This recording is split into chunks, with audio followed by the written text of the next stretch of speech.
So, how many times have you said it? I don't have time. It's the most common sentence I hear from therapists and practice owners who are just running their practice. And I get it. You're on the hamster wheel, back to back clients, meetings, all that good stuff, just trying to keep the lights on.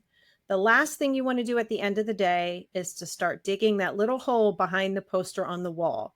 But here's the truth: the hole is your way out. It's your Shawshank Redemption moment. Today, we're talking about the Shawshank Conundrum, why most therapists never make it out of the grind, and what you can do to start carving out your own path to freedom. We've all been there. The calendar's full, the paperwork's piling up, and the last thing you want to do is chip away at something that won't pay you today. But that's the lie. If you never pick up the hammer, you never get out. I can imagine some listeners are like, a hole in the wall behind my poster? What? So, we're talking about Shawshank Redemption. For anyone that has not seen the movie, go see it. But this idea that building our freedom practice has to take place in between sessions, after sessions, before sessions. So in the movie, Andy Dufresne spends years with nothing but a rock hammer chipping away at that wall behind the poster. It looks insane. And we don't really know what he's doing during the movie. It's slow, it's tedious, it's like not even really making a difference. And we're wondering, what on earth is he working on? Meanwhile, the other prisoners are out in the yard. They've accepted their fate. They're resigned to their reality. And that's what most therapists and clinicians do. They just stay stuck. As a matter of fact, if you're listening to this podcast, you're probably the 20% that aren't cool with just staying stuck. And you're in the right place. Most therapists, 80% of the people that will never even listen to this podcast, will continue training every hour for dollars.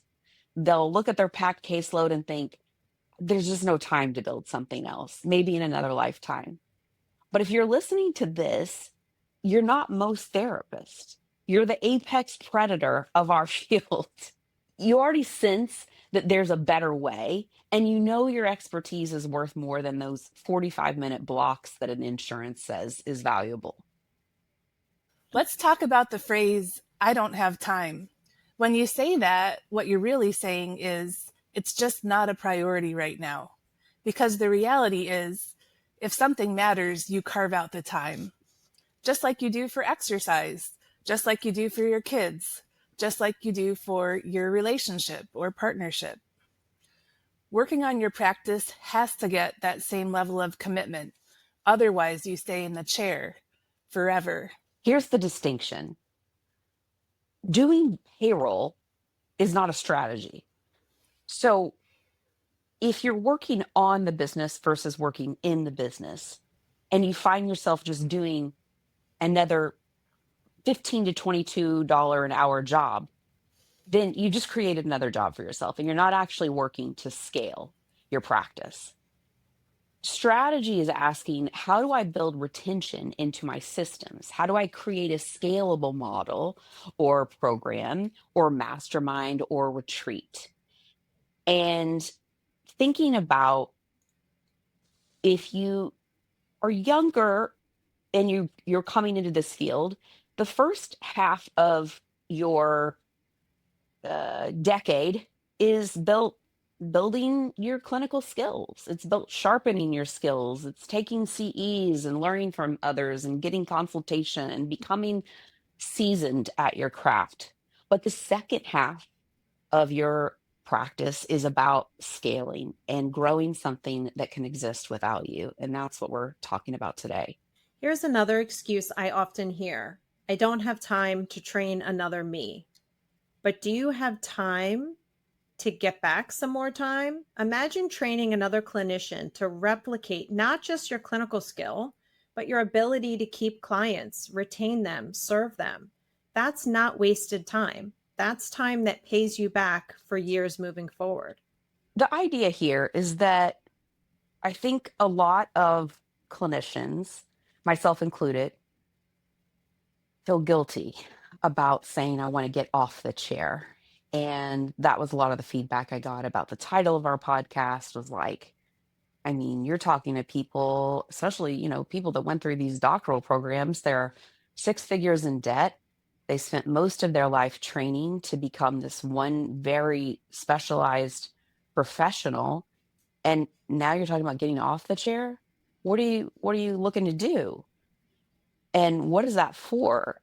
And when I think about the three things that move the needle for me, and I'm interested in hearing what that is for you guys, but it's time, so more time, or it's more money, or it's more joy, right? Like this podcast takes more time. So it's not giving me bad time. It's certainly not giving us money, but it gives me joy. And that moves the needle for me. So this is going to be something that's always worth carving out in my week because of that. What about for you guys? What is the thing that moves the needle for you when you decide to get off the chair during your week? I mean, I think it's very similar to you. I think I'm looking for more creative passion. I'm looking to be rejuvenated in the field. I think, being in this field for so long, I do think there's like such a heaviness involved that takes a lot out of you. So I think for me, I'm just interested in having more creative pursuits. I also think in talking about time, something that I personally did for very long that I can't even believe I did. Held on to payroll specifically for a very long time and even depositing insurance checks. Like Mm. just in terms of like thinking like, why did I hold on to that for so long? And I do think there was like a money mindset issue behind some of that, but it was also related to my time. Like I felt like nobody else could take that away from me. Mm. How about you, Erica? Yeah, I think it's been a couple years now, but in my work with a coach and mentor, she really encouraged me to reevaluate the number of clients that I was continuing to see as a practice owner. And I think it was serving me and also my own money mindset because, that translated for me. Like if I see this number of clients, it results in this amount of money, cash flow, or, adding to the practice finances. But giving that up has definitely opened up more time for me to do other management and administrative tasks in the practice. And I don't understand why I've had this kind of robotic mentality of putting myself in the chair as a therapist, which was liberating from a previous job I had. But suddenly I had tunnel vision, or I was just robotically, yes, I'll take another client. Yes, I'll sit here for another hour. You know, of course I want to help people and I love being a therapist, but in order to really move and shift the practice, I had to give up some of that. I'm still thinking about what causes that kind of mentality, the robot or the just tunnel vision where you can't see beyond or outside of, and giving it up is so scary. Like, why is that? I'm still thinking about it. I still muse about it. Can you unpack that a little bit more? So, when you're in that robotic mode, do you mean that it's sort of just driven by like a fear of money? So, if I take on five more clients, I'll be more profitable this quarter, or is it like, well, no, this person needs my help and it's hard for me to say no? Like, what kept you stuck in that cycle? I think it's a combination of at least those two things that you just mentioned, thinking I can guarantee the revenue if I'm doing it because I know I can see clients and retain clients. I think also just the fear of open space and other things I might be doing with my time because you don't really know what that's going to look like when you're just starting. So, Hmm. you know, taking that risk is scary. It's overwhelming. There is fear Mm, involved. yeah. Think about when we decided to do this podcast, right? So it's this nebulous thing. It doesn't exist. You're trying to create something out of nothing. Everybody's busy. You're like, what are we doing? Like, is this going to work? I don't even know how to create a podcast. Is anyone going to listen? is what I have to say even going to be helpful? And the only thing that I think catapulted this in from nothing into something is it was making that first move of throwing a date on the calendar every week and saying, okay, Mondays at 7 a.m. That's when we record.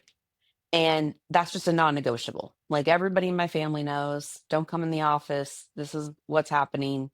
It's in the week now. And that's what we do for everything that's important, right? Whether it be couples therapy or exercise is doing that. So I think that's part of the battle for everyone who's wondering where would I even start is figuring out a non-negotiable time for yourself every week that you're like, this is my hour. Like no clients are going to get this hour, no supervisees, no employees. This is my thinking time. EOS calls it clarity breaks, and you go out for a run or whatever, but you're like really thinking about what is that next move for me. So do you think, Erica, because we're all together and now there's other people, it was more real for you? Like, was it hard for you to get off the chair just for yourself? Sure. I think the fact that there's a team of us, there's I think that my cat is on top of my desk here, so that's why I keep looking up. Because Ah! can you see it wobbling? Because he's like giving himself a bath up there. Oh my gosh. um, of course, I think there's power in numbers, and you know, joining with two other folks that have very solid professional backgrounds as therapists and group practice owners, it absolutely gave me more confidence to take this risk. And so I think doing things together really can be helpful. It can multiply the good. And Hmm. that's it has helped to defeat those, we always talk about this as therapists, the negative voices, the the fears that manifest, the thoughts that we may have in response to doing something outside of our comfort zone.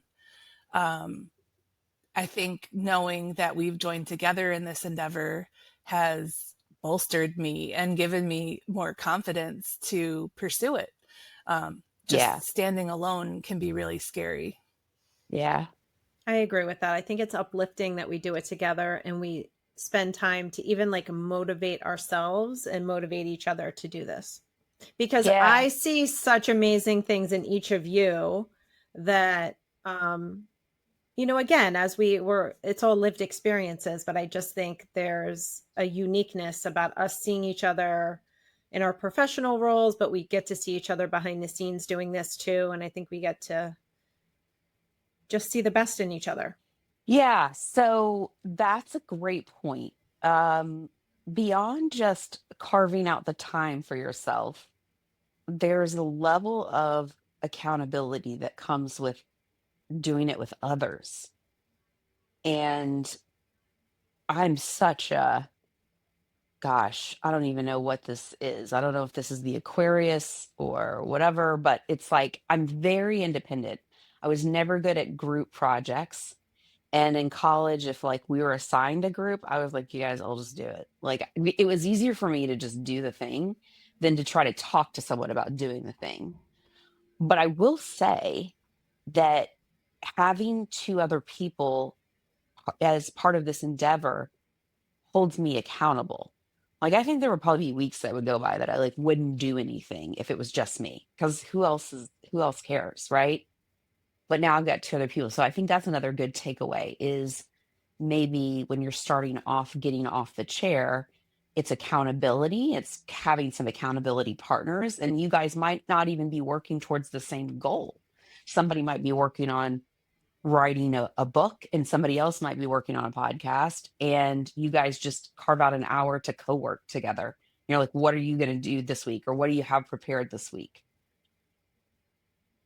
I think that's why even mastermind groups have been very helpful for me in the past because it has held me accountable. Yeah. Masterminds are love-hate for me. I've been in a lot of them, whether it be clinical masterminds with other clinicians, or like I was in Vistage with other CEOs, I was in EO with other entrepreneurs. And it's really hard for me not to compare my insides to everybody else's outsides, regardless of where I am, like it was, you're sitting next to a CEO of a $700 million corporation. And I feel like at times I was like rolling out my lemonade cart, like, well, okay, let's see. So it's 175 an hour. And I could hire this biller, and that would get me back an hour. And they're just like, what is this rookie doing? So that was really hard for me in those groups. And in the clinical masterminds, it was still really hard. One, I think I find in our profession, especially, there's like this veneer that everybody feels like they need to put out there of like, everyone's good and like the practice is great. And I am just so fulfilled, and I've got all my time back and all the systems are working. And that was like a lot of what was happening during check-ins. And like, meanwhile, there was me and one other clinician. This clinician she like fully was severely contemplating the end of her life. She had to stop everything. And she was the only one that made me feel normal. I was like, oh my God. Like, she's the only one that gets it. Everybody else, I don't know why they're here. They figured it out. Well, I think that's the hard thing with the mastermind is everyone's at a different stage because I've been in a few as well, and it really depends on the dynamic, right, of who's in the group because Right. I've had the similar experience as you where I've left them being like, wow, I feel worse about myself. But at the same time, I have felt that some of them I always want someone where they're like a few steps ahead of me so I feel like I can learn from them, but sometimes the groups aren't set up that way. Hmm. Yeah. So, yeah, I think that's the thing too, is like when you join a mastermind, you almost like need to know, if I'm going to commit this much time and money to it, what are these other people doing? Like if we're just in a different place of life. And I've been there where there's like a clinician that's like, so should I do like an S corp? Like, oh no, we're talking about like how you should set up tax wise. We're probably not in the right. Like, that was a Yeah. conversation I had 10 years ago. So, Yeah. and not to make fun of those people, because listen, I was there, we were all there, and I understand it. But the moment I start to hear someone ask about whether or not they should be like an S corp or they should still be an LLC, I'm just like, this is a waste of time. So knowing really quick what's a good use of your time and what's not is, I think, important, and especially in these mastermind groups. I think the last one I was in was a combination of solo practice owners and group practice owners. And there was a bit of resistance, internal resistance I had because I thought, oh, I've done the solo practice, I've expanded, I've grown. But I found it really valuable to hear a lot of them had worked for group practices before they, hung out their own shingle. And it was helpful to hear their perspectives. And I hope that Mm. it was also helpful for me to share mine as a group practice owner, because that is a really big disconnect, I think, in our industry. as some That's a of great my point, Erica. as some Yeah. of my I don't know what to call them, my associates, my staff say, like, they say the industry, which cracks me up to no end. Um, but I think there's a great failure to see perspectives, from staff employee versus group practice owner. And, to an extent, there's just absolutely no way for a staff member to step into our shoes and understand all those difficult decisions that we make about budgeting and finance and the management choices we make and why we might change a policy or procedure or adjust how we react in a particular situation. I feel like, hey, this is what puts a roof over my kids' heads, and this is what puts food on our table. So if somebody rocks the boat, it's not just, a boat rocking, it's my whole house might be rocking, and Hmm. I don't know that there's a way for therapists that work with us to completely understand that perspective unless they do it themselves. So I think there is some value in having a diverse group because it gives us new perspective about each other and what we're facing. And I hope, like when I was a member of this mastermind, I really hope that the advice and insight I was able to provide to some solo practitioners was valuable to them as much as, it was valuable to me to hear what their experiences had been. Hmm. Yeah, it's almost like when you get a babysitter, if they're a parent, you're like solid, because they're like, I get it. Like, get them in bed, like, make them fed, make your house clean, don't leave dishes in there. You get a teenager that's never been a parent, and they're like, yeah, they went to bed at like 7. I just like hung out on TikTok. And then your whole sink is full, and you're just like, what? When you have someone that comes to work for you and they've owned a group practice before, that is golden because they're like, I don't want to do what you're doing. Like, thank you, by the way, and happy to work for you. Don't want to deal with any of the admin, but thank you for doing that. A totally different vibe. Erica, to the level of your comfort, I want you to share what you're talking about this morning because what you're dealing with is something I dealt with, something Jen's dealt with, what a lot of group practice owners have dealt with, uh, which is not always the fun aspects of employing people. And you just made such a great point about you can't always have all your eggs in one basket and the need for getting off the chair. Like, this can't hold so much power in your life, especially if you're contracted with insurance companies. My God, this will create so many sleepless nights if these are the only eggs in your basket. So, your level of comfort, if you want to share kind of what you were talking about. Yeah, you mean when I was talking about staff turnover? Hmm. Sure. I think my perspective on that is that I have staff members that occasionally resign and leave to presumably greener pastures. And that's fine. I try to be supportive. My entire goal as the group practice owner is to make that transition as smooth as possible because I have this group of people that I've assembled who are, seeing clients in the community, providing really good therapy services and support.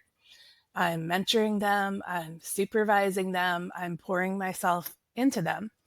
And then those who decide to leave have made a decision that this is no longer for them on some level, for a personal reason, for a professional reason, because they can't align with the framework that I've provided and put into their offer letter.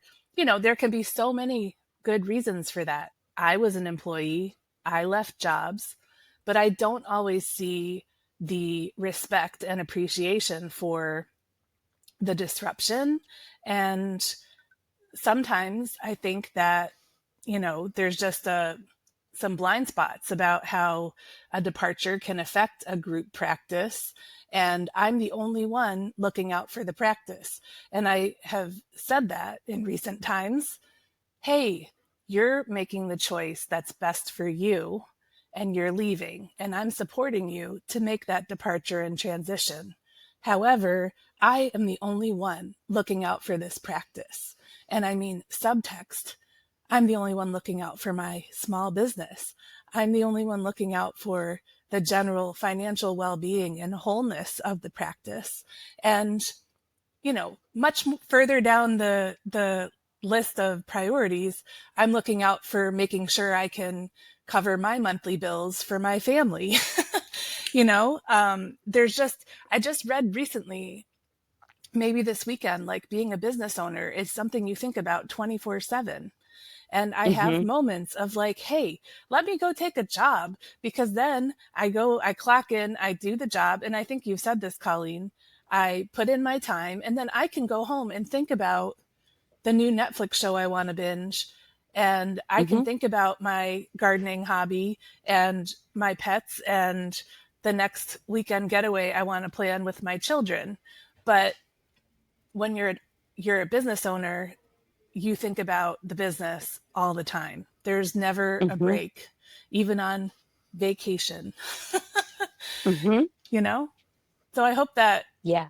was what you were looking for in terms of me speaking to that. Yeah, it's perfect. You just, to me, it felt like it's such a healthy place to go because your first thought was, I'm so grateful for this podcast because now there's so many other paths that I can go. Like this doesn't have to be the grind. And that is the freedom of getting off the chair, is it doesn't have to be the model that you thought in grad school it was going to look like. And I mean, I got news for you. Even if you're off insurance panels and let's say you're crushing it and you're taking in 300 an hour, you're still capped. Mhm. So, how do you build for scale? One, how do you build a practice that can grow without you? And that means sometimes you're going to have to take that time to train people to be like you because there's only one you and you're really good at a thing, but there's only so much of you to go around. And if you're that good, isn't it incumbent upon you to teach other people how to do that, to get that word out to more people versus just the lucky few that get in your seat 4 to 6 hours a day? Lucky. I am grateful for, my practice and the team and community that I've built there. And I also feel a need to protect it. So, you Yeah. know, that inevitably comes up. But it's also I interesting always in listening to you saying that, like having a job in a social service agency, that was my vision when I was in grad school. And then for me, like opening a practice, woo, that was like a big vision, like really taking a risk. But so to even have the courage or, you know, vision to go even beyond that, Yeah. that's like mind blowing, you know? Yeah. And we're in an interesting uh generation. So I still don't know what I am. I don't know if I'm a Gen X or a millennial. I was born in 1980. So You're in I don't that know. little, Either there's a micro generation there that's like 78 to 82 or something, that's like kind of in between Gen X and yeah, millennial. I forget what they're called, but they there's a exist. word for an elder millennial. That's what I would be. that's what I am too. I'm 80. Yeah. So like we have an interesting generation because in 91 I was 11 and I remember the internet coming out, the AOL dial up and just being like, what Oh is yeah. this? You Yep. know? And More's law, if you look at that, like how technology, like the printing press, how it like just exponentially grew a society because of the printing press. Well, then if that's 1x, it was 10x when the internet came out. And now with AI, it's going to be like 100x. So it's wild, all the possibilities and things that you can do now. I mean, first off, like if you're not even like thinking about how technology, you can leverage technology and your expertise to get off the chair, like what are you even doing? You're on the wrong podcast because like this is like the time that we live in. And unfortunately, I think the generation right before us, and I know like my mom's generation, they've got a really hard work ethic, but they weren't exposed to the technology in the way that like now when they're trying to learn it, it's like, there's an averseness to it. And that can be hard if you're going to thrive off the chair. Whereas for us, like, while we might not like know, like, float right into TikTok and have like a GoPro on our shoulder when we wake up in the morning, like the Gen Zers, we can adapt. Like, I'm open to it. I like figuring it out. And so I think that's a powerful place to be in 2025, is to be just open enough to seeing what are the tools that we have at our fingertips right now that can really sort of leverage your time and in a big impactful way. Yeah. By the way, I looked it up, and the microgeneration is surprisingly called exennial. Oh, wow. Exennial. Yeah. So, It- 1977 to 1983, exennials are described as having had an analog childhood and a digital young adulthood. Um, yes, I love that. It's true. It's true. pretty I mean, I like, played with Lincoln Logs as a kid, very analog. yes, Light brights. same. Yeah.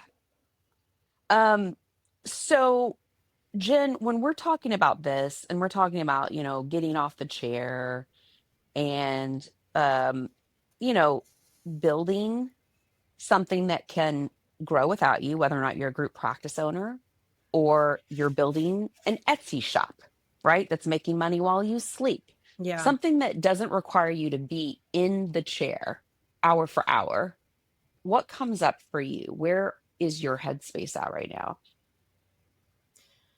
For me, I'm definitely looking to expand and get out of this seat even further. I do think in retrospect, I created the group practice to get out of the chair. I didn't know that at the time though. Yes, of course I wanted to help more people, but like in looking back at just all the dynamics at play, I think that was just a way to not feel as burnt out and see so many clients, was to obviously open a group practice. But now as I look at it, I really don't know. And it's kind of liberating to not know what's next. I'm interested in just learning more about AI and other things, but I don't really know. And I think that's Mm-hmm. okay for where I'm at right now. I'm definitely chasing Mm-hmm. some more freedom and more creativity and more joy. So I don't know where that's going to lead me. Yeah. I feel like there's just like this, gosh, this time that we live in. I'm just so excited about it. There's just so much possibility, and you can get paralyzed by the amount of possibility. I know I certainly Yeah, and have. that's I've got, probably gosh, so many honestly where I things. am. That's probably Yeah. what's happening with me right now. Yeah, because Yeah. and I grew up in the same generation of you. It's like work really hard, it's going to pay off X, Y, and Z. So like I'm trying to change that frame of reference for myself of like, okay, we're not going to do that anymore.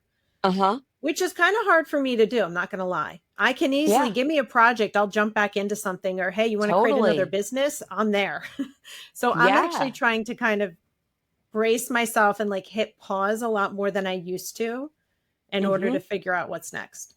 Yeah. This newer generation, I mean, say what you will, right? And we've all had our headaches trying to fit a square into a round hole with the newer generation. But thing that I think is such a breath of fresh air is they're just like, I don't know, like, really know if I want to make a ton of money. I mean, eventually they're gonna have to figure out how to pay their mortgage, or I don't know if anyone will ever be able to have a mortgage again. But like, their whole value system has changed, and maybe that's something after the pandemic. But I do think we're in this crazy period of time that they'll probably look back in history books and be like, there was a whole generation of people that were still like clocking in and clocking out. And then simultaneously, there was this new generation that was coming in that was like, I just made what you made last month in an hour on my YouTube because I knew how to leverage technology. So I think if you're not at least looking at what's going on out there, you're missing out. Yeah, I agree with that. And it's a freedom that, I guess, like what you said this morning, Erica, just hit so hard because I went through pretty intense, just hard, dark times last year in my practice when we went through the Change Healthcare breach. We didn't know when we were going to get paid again. Clinicians started leaving. And as always, it's never the insurance company that people join in with you and go, God, that sucks.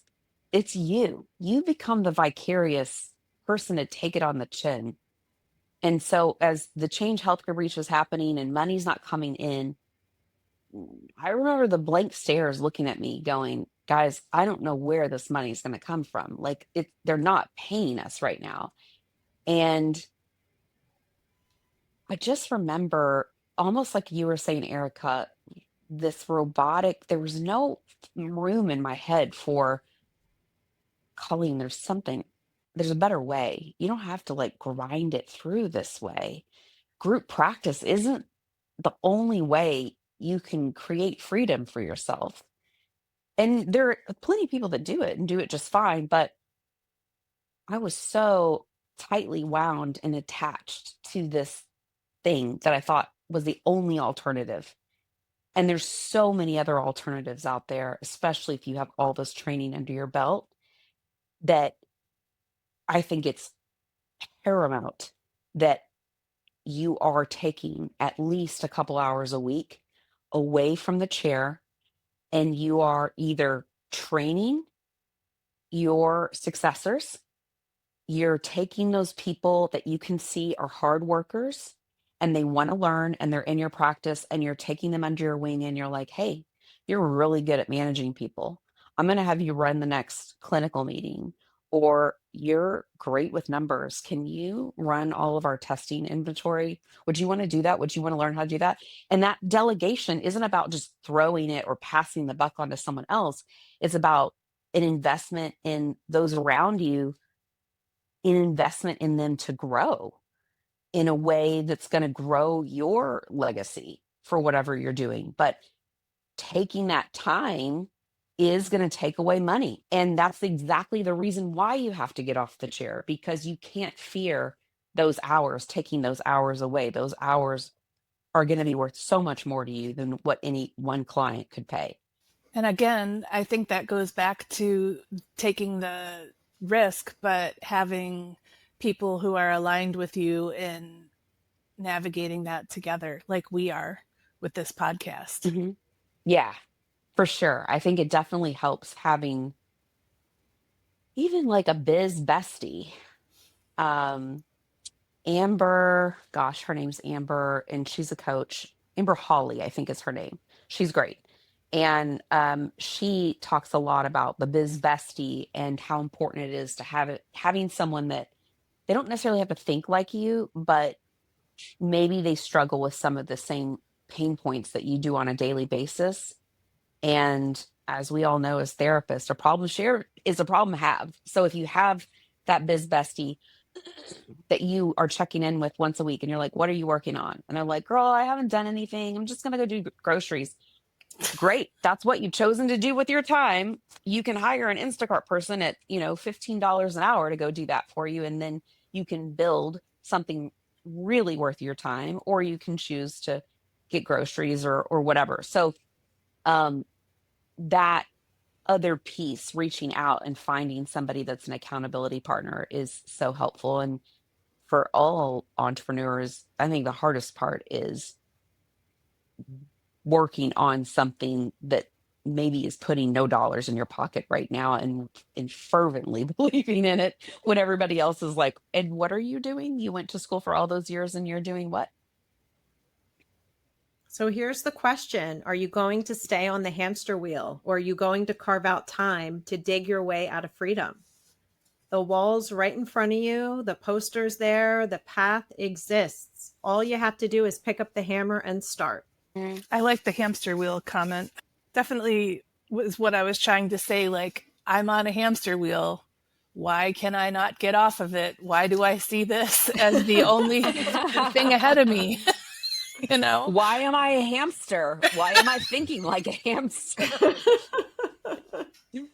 Most therapists will never get out of Shawshank, but you don't have to be most therapists. Carve out the time, commit to yourself, your practice, and your freedom. And if you're ready to pick up the hammer, join us in the Founders Membership and Class of 2026 Mastermind. The poster's on the wall. The path is there. The question is, are you walking through it? Yeah, so we are starting our first ever Founders Membership, and eventually we'll be enrolling in our first ever Class of 2026 Mastermind. How will this be different than every other mastermind or membership that you've been in, that you've tried to find that freedom? Well, I'm going to tell you, because we've all been in the wrong masterminds and founder groups, and we want to make sure that we curate it, especially for each person in there. And I think the unique benefit that we have as therapists is that we know how to check in with our clients and say, is this working for you? Are you feeling a change in your life as the result of our work together? And that translates on a larger scale to what we'll be building in the initial founders circle, as well as the mastermind, is making sure that when you're in there, we don't just go, okay, John attended this week, great. But that John was fully engaged and felt like that was the most impactful hour of his week. I'm getting ready to go to this Women's Venture Summit in San Diego this week. And I love conferences. I think I love learning, but God, this thing is so freaking fun. Like, I leave this floating. I leave this conference floating. The women are badasses.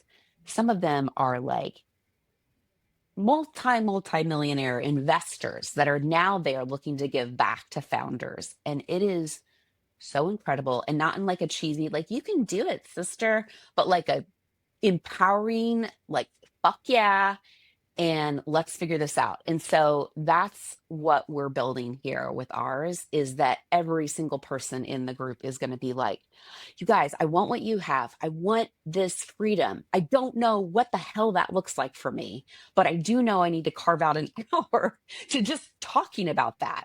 That's what this is for. So we will have a sign up link in our Instagram. Head to our Instagram if you're looking for that. And it'll be in the show notes as well. A quote just came to mind as you were talking, Colleen, and it is leap and the net will appear. Yes. Oh, I love it. Seems like what we're doing and what we're hoping to spark up in other people.